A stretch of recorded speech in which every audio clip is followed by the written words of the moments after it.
What are the best states for off-grid living? What should you consider when you're picking a state? Hey, you might be surprised.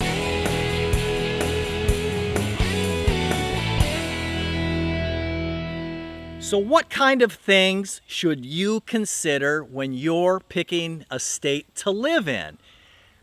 Whether you're going to be off-grid or on the grid, self-sufficient, way out in the country, rural, kind of out in the country, whatever it is, what things should you be considering when you want to pick a state?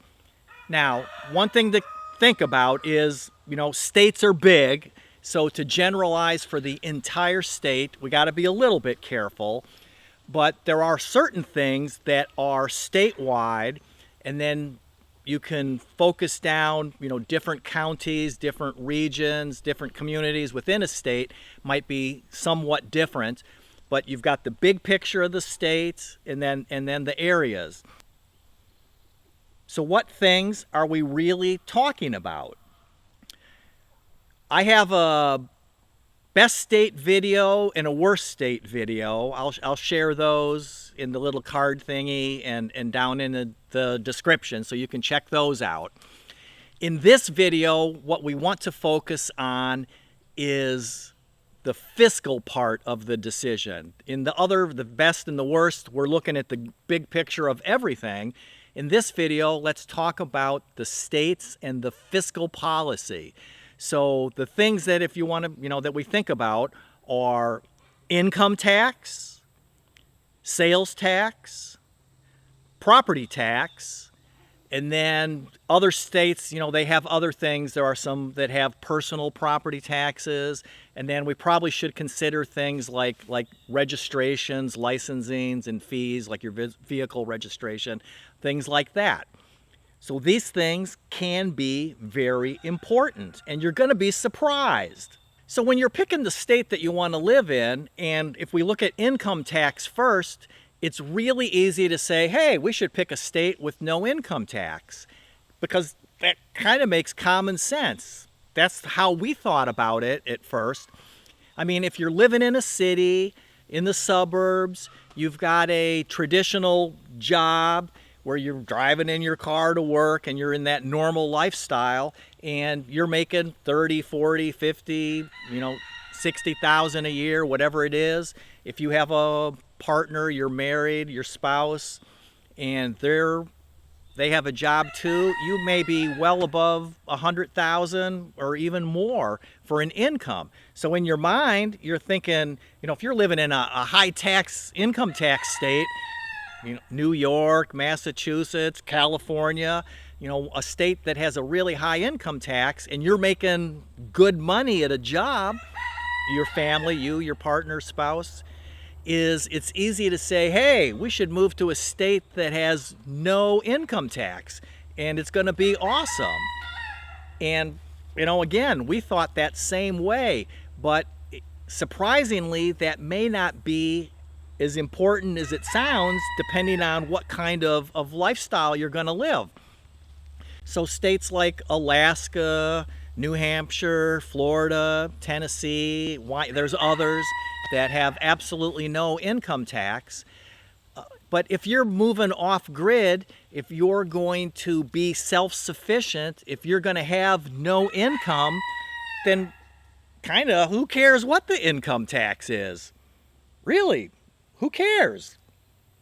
Kind of odd to think about it like that. But, if you're making $50,000 a year and you move out to the country and now you're going to live off of your homestead, being off-grid maybe, being more self-sufficient, you might have almost no income. Whether you're young, middle-aged, older, you're retired, you're just starting out when you're young, and, maybe you're only going to make $1,000 a month off of your homestead. So income tax, again, may not be as important as it sounds to you right now. So that's something to think about. The next thing is sales tax. Every time you buy something, you pay sales tax. So over the years, if you're going to be spending considerable amounts of money, sales tax is important. And states have to earn, that's a bad word. States don't earn anything. States have to take your money to pay their bills one way or another. So typically, it varies depending on what state you're in. Now, there are states, I believe, New Hampshire up there in the Northeast, they have no income tax, which we mentioned a second ago, and they also have no sales tax. So, that's kind of a score right there, thinking, well, gee, that's great. We don't have to pay any income tax on money we make. We don't have to pay any sales tax on the money that we spend. But hold on to that thought. And so, that's something else that you want to consider. And now within states, this is one of the times where, because state income tax is going to be for the whole state no matter where you live. But on sales tax, it varies. Some states have a statewide sales tax. Most states have a state component, and it might be 4 or 5%, whatever. And then you have a county tax and a local municipality type tax that brings it up. And so there could be a state like Tennessee has no income tax, but the sales tax in the state runs 9.5%, which to me is kind of high. So, that's something to think about if you're going to be, spending money in your state. So sales tax may or may not be an important consideration. And the third one of the biggies is property tax. And when you buy your homestead, off-grid, on-grid, way out in the country, rural, a couple acres, 5 acres, 10 acres, 100 acres, small house, big house, your property tax is going to be something to consider because you're going to pay it year after year after year, and more than likely it's going to increase every year. The valuation of your property, your home's going to go up, and that's a favorite place that states like to ratchet up the what you pay for them to take your money. And now property tax is a little bit complicated, and we're not going to get into the math here, but some states, like for example, Hawaii has an incredibly low tax rate. A lot of times you'll see, if you just search online, it'll say Hawaii has the lowest tax rate in the country. Well, that's the rate. But the thing is that average typical home in Hawaii is like $600,000. So if you were to move to Hawaii, more than likely your actual property tax is going to be pretty darn high. Other states that have crazy property taxes, they tend to be the New England states for some reason, but New Jersey is really, really, really high. And we were talking about New Hampshire a few times with no income tax and no sales tax, but New Hampshire is actually the second highest state for property tax. New Jersey's number 1 and New Hampshire's number 2. So homes in New Hampshire, you get hammered with a property tax. So you have to think about that. If you're going to be in the southern part of the state, you're probably going to be hit with a really, really big property tax. Sure, if you go way up north and get into the more rural area of the state, you probably could find a less expensive property and your property tax might not be too high. So that's something to consider. So maybe still New Hampshire might be a state for you, especially if you're going to have a significant income and you're going to be spending a lot of money, and you can find a really, really rural country home that's not valued very high. That might work. And that's kind of the same thing. We actually looked at Wisconsin years ago when we were thinking about it. And Wisconsin has a crazy high property tax. They're one of the highest states for property tax.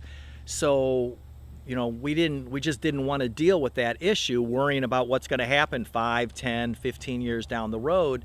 Are they going to jack the rates up? Now, there's a lot of rural property that's not you could probably find a home in the $50,000 to $80,000 range in Wisconsin, but that's just something to think about.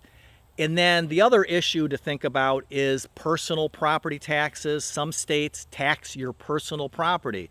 So if you have several cars, if you have a couple of tractors, things that are personal property, you're going to end up paying tax on those. So that's something that you definitely want to look into. And then that last thing that we talked about is fees, like registering your vehicles. Michigan, I believe, has a crazy vehicle tax up there.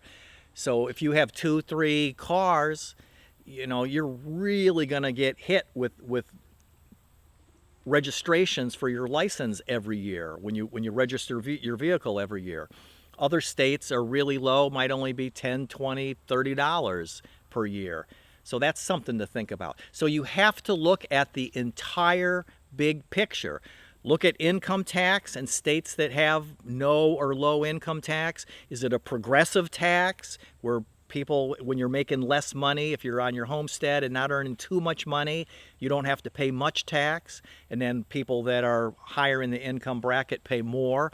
Or is it a flat tax where everybody pays the same 2, 3, 4, 5%, no matter whether you're earning $10,000 a year or $100,000 a year? That's something to think about. The sales tax, how does it fluctuate around the state? Is the county area you want to look in low?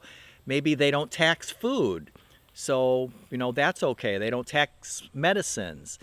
Some states tax everything, so that's the sales tax component.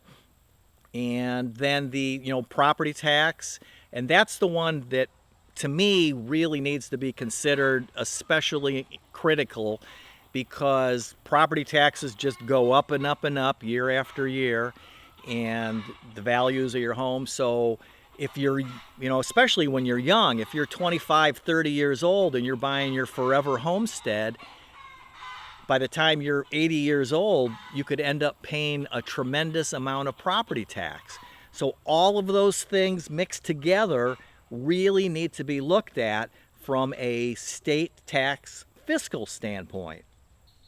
So make sure you think about those things when you're doing your research. Don't just think about where you are right now and what your income is and what your sales tax is and what your property tax is, because once you move out to the country and you change your lifestyle and you don't have your job anymore, maybe if you have a partner, a wife, a husband, maybe one of you is going to stay on the property and one of you is still going to have a traditional job out there in the real world. All of those things, you really have to think about what your life is going to be like after you move, and which of those income tax, sales tax, property tax, personal taxes, and fees and licenses and things, what is going to be most important for you.